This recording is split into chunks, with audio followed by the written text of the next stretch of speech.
Now, to attain that position, production of steel that becomes the raw material for every successive industry down the value chain, many of which we saw in this video. From the other portfolio that I hold, civil aviation, to engineering, to fundamental development, whether it is schools or hospitals, steel is the primary ingredient that takes an economy forward. And we progressed a lot in the last 8 years. From a production capability of close to 100 million tons per annum, we are today at 150 million tons per annum. And our target is by 2030 to double our current capacity of 154 million tons per annum to 300 million tons per annum. From an actual production basis, from a base year of 13-14 at 80 million tons, we are today at 120 million tons. And we aspire to go to 240 million tons by the year 2030. So we are a sector that's on the move. And because our sector is on the move, India is on the move. On the demand side, there are two very clear drivers that we look at. The first is the capability to raise awareness across industries within India.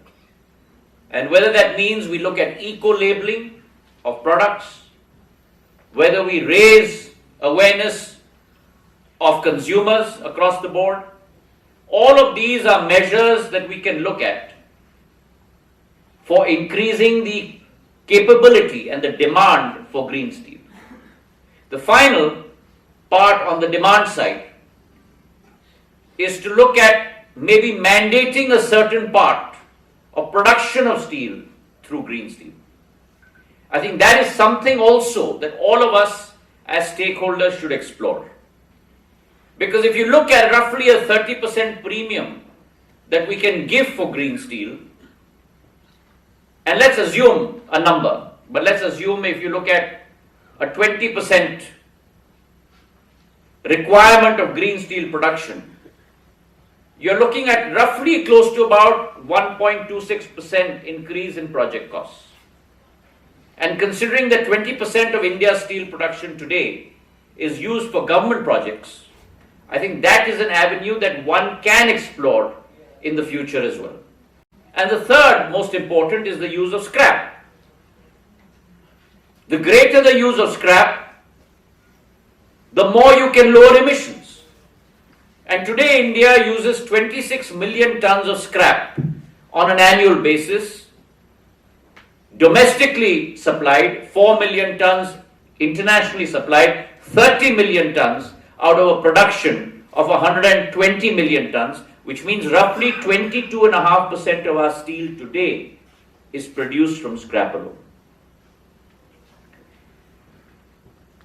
The fourth pillar that we need to look at is the futuristic possible use of green hydrogen.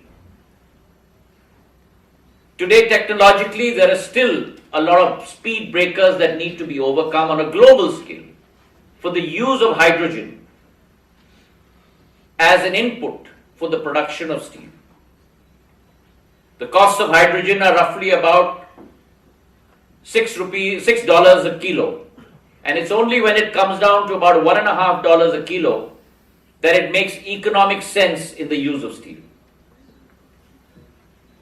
Those issues of storage, production, all I believe, using the concept of the technology curve, will be overcome in the next 3 to 5 years. See, the third pillar is resource efficiency and the ability to look at materials that will cut down CO2 emissions. And there are three very ready-made options in front of us.